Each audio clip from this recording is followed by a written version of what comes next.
Hello everyone and welcome back to our channel. Today let's journey back to the London of the 1940s, where a child named Keith was born into a world recovering from war and teetering on the brink of a brand new cultural revolution. Not many saw it coming, but rock music was about to take the throne as the driving heartbeat for an entire generation. And Keith Moon, unapologetically wild, relentlessly rebellious, would stand right at the center of it all. To understand that rebellion, it helps to think of post-war Britain in the late 1950s and early 1960s. Youth culture was undergoing a seismic shift. Kids were shedding traditional norms, forging new identities, taking their style cues from American rock and roll and early British R&B. Out of that melting pot sprang the mods, a subculture obsessed with sharp suits, motor scooters, soulful tunes, and an irreverent attitude toward authority. By the time the Beatles conquered the global stage, a whole wave of British bands was unleashed, each wanting to make a splash with a signature style and relentless energy. Amid this tide emerged The Who, or more accurately, a band that was initially called the Detours, then the High Numbers, before settling on a name that would eventually become iconic. And it was into this half-formed group full of ambition and raw talent that Keith Moon exploded one day, changing their destiny forever. In his early teens, Keith was a strange cocktail of manic mischief and boyish curiosity. Born on August 23rd, 1946 in Wembley, he'd grown up a bit of an outsider, fascinated by music, but easily distracted by the allure of a good prank. Drums, for him, were an invitation to let loose. It wasn't merely about keeping the tempo, it was a way to unleash his restless spirit. Legend has it that when Keith auditioned for the band, he arrived wearing a bright ginger suit and practically destroyed the drums he was testing out, playing so furiously that everyone else in the room could do little more than stand there in awe. Pete Townshend, Roger Daltrey, and John Entwistle looked on, and even though they likely feared for the integrity of their equipment, they knew they were witnessing something extraordinary. Right then and there, The Who had their drummer. In the early 1960s, the band found itself swept into the British invasion wave. For a couple of years, the Beatles had been making headlines with their clean-cut image and catchy tunes, but The Who, and especially Keith, were cut from a different cloth. Their mod-inspired style, combined with a more abrasive, pounding approach to rock, set them apart from the rest. Keith was the beating heart of that difference. Rather than sitting at the back, meticulously keeping time, he charged to the forefront, hammering at cymbals and tom-toms like someone on the front lines of a riot. Drum fills came roaring in from every direction. The audience could feel his presence in their chest. It was mesmerizing, powerful, and even a bit unhinged. Listening to the early Who singles like I Can't Explain or Anyway, Anyhow, Anywhere, you hear Keith's drumming not as a background element, but as a kind of reckless lead instrument. Beyond the music, Keith also brought humor. He played practical jokes on his bandmates and, as many a roadie discovered, was never far from a stash of fireworks or quirky contraptions he'd picked up somewhere, a lesser-known tidbit. On more than one occasion, he insisted on carrying a full kit of cherry bombs whenever The Who toured America. Local fireworks stores had never met a customer so enthusiastic about their product. He used them off stage for all sorts of pranks, blowing up toilets, sneaking them under chairs, or placing them in trash cans for a startling effect. If there was a lull, Keith provided the bang. To many, he was the ultimate showman, always pushing the limits of what fun and wild could entail. But that showmanship had a double edge. According to friends, Keith's relentless clowning often masked a deep insecurity. He seemed unable to sit still, terrified of boredom, and equally frightened of letting his true self be seen. Beneath that maniacal grin lay a man who struggled with self-doubt, with a gnawing fear of being abandoned or left out. By the mid-1960s, his on-stage mania and off-stage appetite for chaos were only intensifying. The first time The Who smashed their instruments on stage, it was a random spark of frustration from Pete Townshend. Keith joined in happily, turning it into a total meltdown of guitars and drum kits, a spectacle fans soon clamored to see again and again. Yet the band's destructive theatrics mirrored something more personal for Keith. Destruction for him wasn't just a gimmick. It was cathartic release. No story of Keith Moon would be complete without mentioning the Smothers Brothers Comedy Hour incident in 1967, which catapulted Keith's explosive persona into American living rooms. The Who had traveled to Los Angeles set to perform My Generation on a television variety show. They were known for flamboyant stage destruction, so Keith decided to up the ante by loading his bass drum with even more explosives than usual. The performance ended in a chaos of smoke, sparks, and flying drum parts. Guitarist Pete Townshend was temporarily deafened. Betty Davis, standing backstage, nearly fainted. And the audience? They erupted in shocked excitement. That moment became iconic, a microcosm of Keith's style. Rebellious, impulsive, borderline irresponsible, but utterly unforgettable. Amid the adoration and the growing success, Keith's personal life swiftly turned complicated. He married his teenage sweetheart, Kim Kerrigan, in 1966, and they had a daughter, Mandy. But Keith's larger-than-life behavior didn't stop at the stage door. He continued his all-night parties, drinking sprees, and dangerous antics, often subjecting his household to chaos. Over time, the tension between Keith and Kim became unbearable. Friends described how he would oscillate between affectionate father and raging provocateur, loving one minute, hurling curses and smashing furniture the next. By the end of the decade, the marriage was falling apart, weighed down by Keith's addictions and emotional volatility. Kim eventually left him, taking Mandy with her. That heartbreak would follow him for the rest of his life, exacerbating the very insecurities that had fueled his destructive impulses in the first place. When it came to drumming, though, the hits kept coming. The Who skyrocketed in popularity with tracks like My Generation, Substitute, Pictures of Lily, and the rock opera Tommy. Critics marveled at Keith's dynamic approach. He seemed to play a separate melody on the drums, weaving through Pete Townshend's guitar riffs and Roger Daltrey's vocals with his own chaotic logic. Whereas most drummers locked down the rhythm, Keith used it as a canvas for spontaneous outbursts. His style wasn't always tight or precise, but it was undeniably exhilarating. Even people who disliked The Who's sometimes cacophonous sound admitted that Keith's drumming was a force of nature. He redefined the role of the drummer, turning it into something flamboyant, theatrical, and endlessly exciting. But behind the spectacle, Keith battled serious demons. By the end of the 1960s, his drinking was relentless. Champagne, brandy, and later, even more potent concoctions became his constant companions. He reportedly consumed massive amounts of alcohol in a single sitting, staggering under the influence yet continuing to perform. Over time, his health deteriorated. He gained weight, sometimes forgetting lyrics or missing cues on stage.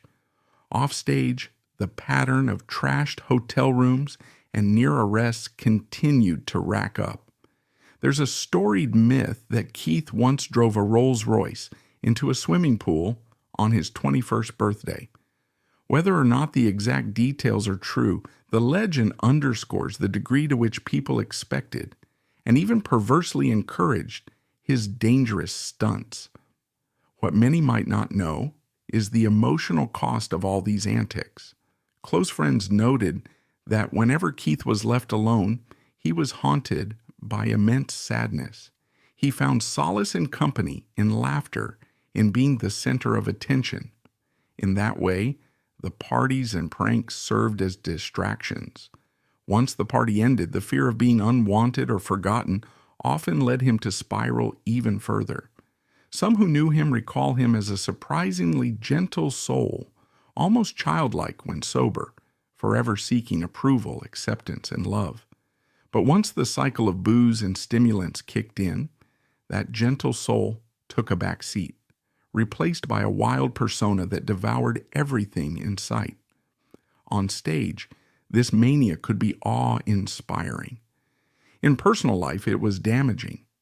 In 1970, a tragic accident would cast an even darker shadow over Keith's life. After a violent confrontation with skinheads outside a pub, Keith tried to escape in his Bentley, only to accidentally run over and kill his friend and bodyguard, Neil Boland, who'd fallen under the car. The heartbreak and guilt from this incident left him devastated. Though it was ruled an accident, Keith never truly forgave himself. To outsiders, he appeared to soldier on, continuing his wild ways and comedic bravado, but to those closer to him, there was a noticeable shift. His drinking escalated, and he struggled to sleep, plagued by nightmares about the tragedy. Some say this event was a turning point that accelerated his self-destruction. Despite these emotional and psychological strains, Keith remained a central pillar of The Who's success throughout the early to mid-1970s. Their album Quadrophenia, 1973, further showcased his madcap drumming prowess.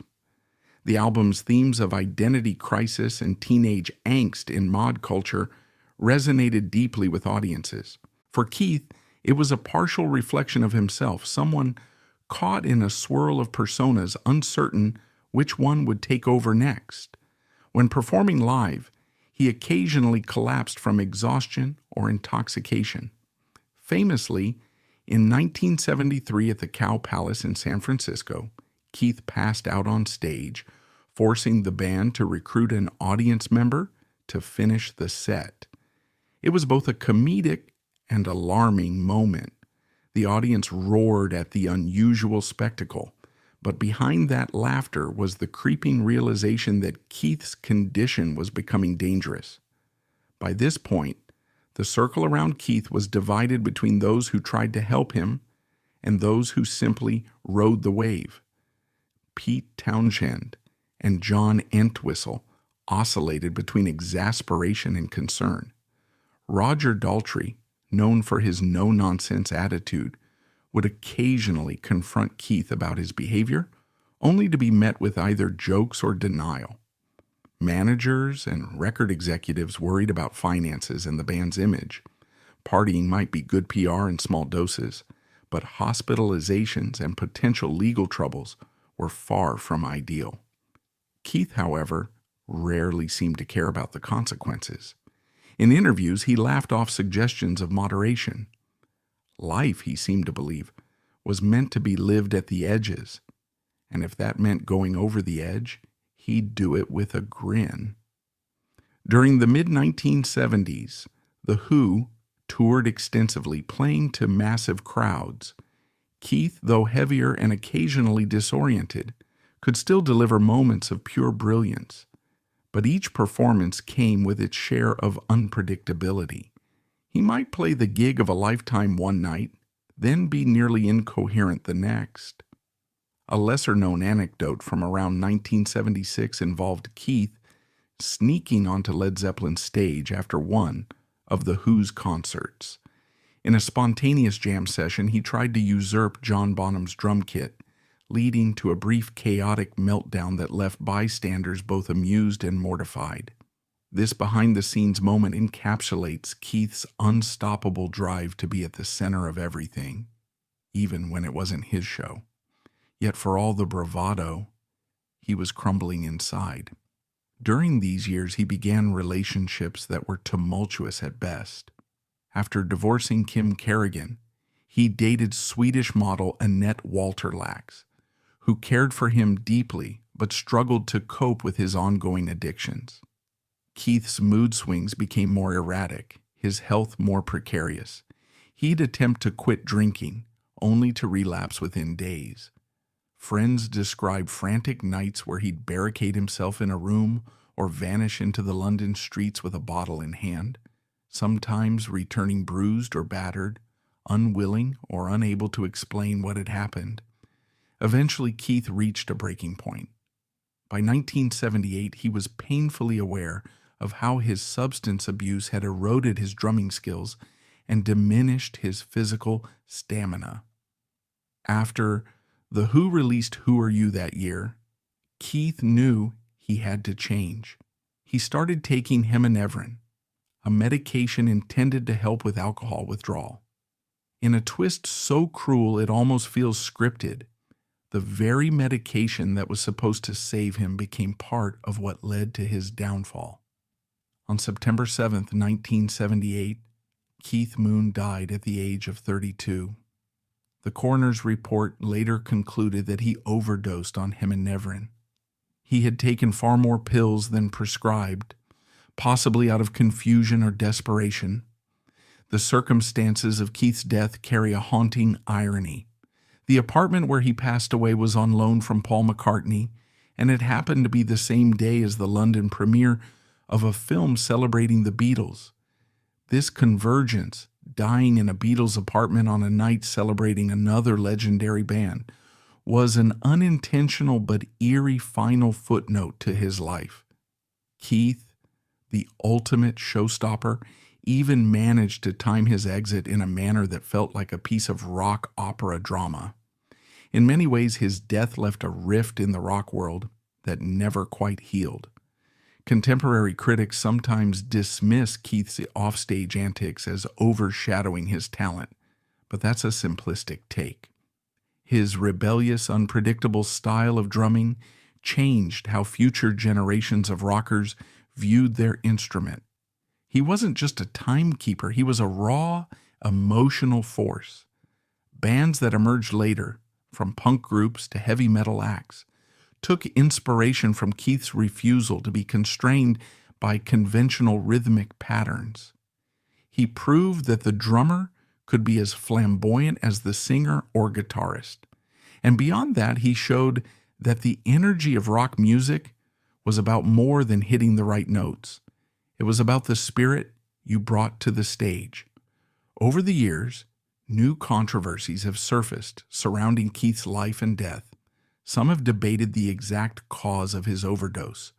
Was it accidental, or the result of an impulse he might have regretted if he had a moment to reflect? Others point to those around him who may have enabled his lifestyle, either because they feared losing access to the golden goose, or simply had no idea how to handle someone as singularly wild as Keith Moon.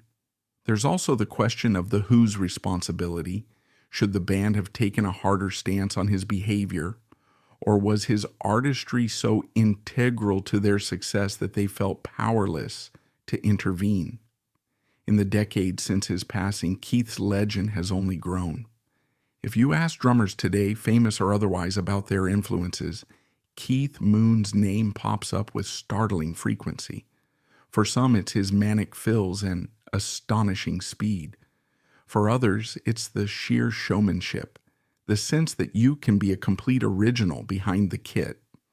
Fans continue to unearth obscure interviews and bootleg recordings, searching for glimpses of Keith's raw personality or previously unheard stories. And they find plenty, from bizarre run-ins with Hollywood celebrities to spontaneous acts of generosity or kindness that don't often make the headlines. One particularly touching, lesser-known anecdote comes from a roadie who described a night when everyone else had left the venue. Keith stayed behind, noticing the roadie looked exhausted, and helped him coil cables and pack up gear, sharing genuine conversation about family and life. It was such an uncharacteristic move for the lunatic drummer that the roadie was left speechless. This small moment illustrates Keith's capacity for empathy, which was frequently submerged beneath his larger-than-life persona. Sometimes it seemed like he just didn't know how to show love unless it was in the form of outrageous pranks or comedic stunts. In the years after Keith's death, The Who continued on with other drummers, Kenny Jones, then later Zach Starkey, son of Ringo Starr, and occasionally session players. The band's dynamic changed forever. Fans and music journalists often argued that The Who could never be the same without Keith's unpredictable, explosive presence. Even Pete Townshend and Roger Daltrey, while acknowledging the practical need to move forward, have repeatedly paid tribute to Keith's singular talent and spirit. There was no real way to replace him. He was simply too unique. Today, younger generations discovering classic rock might initially be attracted by The Who's iconic hits, but soon they'll find themselves entranced by videos of Keith leaping from behind his kit mid-performance, or watch with wide-eyed wonder as he demolishes a drum set on national television. In an era where image is meticulously controlled, Keith's unfiltered mania can feel strangely refreshing. There was no blueprint, no focus group. He was a walking exclamation point in an industry that sometimes leans toward caution. That's partly why his legacy resonates so strongly.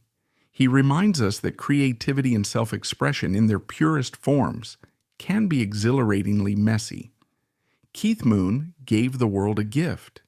His singular style on the drums, an irrepressible spirit that turned music into momentary madness, and a cautionary tale about how easily the candle that burns twice as bright can burn half as long. When you watch old footage of him, eyes gleaming with mischief, arms flailing around the kit, that signature grin plastered across his face, you can't help but be captivated.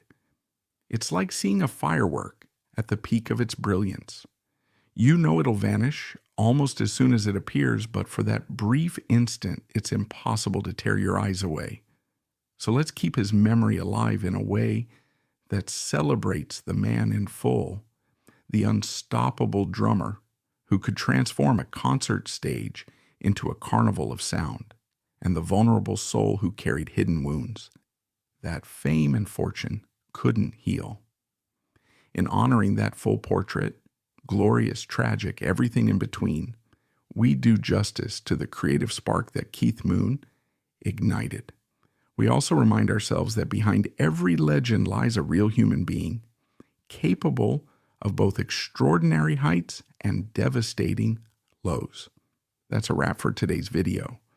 If you enjoyed it, smash that like button, drop us a comment below, and don't forget to subscribe so you'll never miss our new content. Thanks for watching.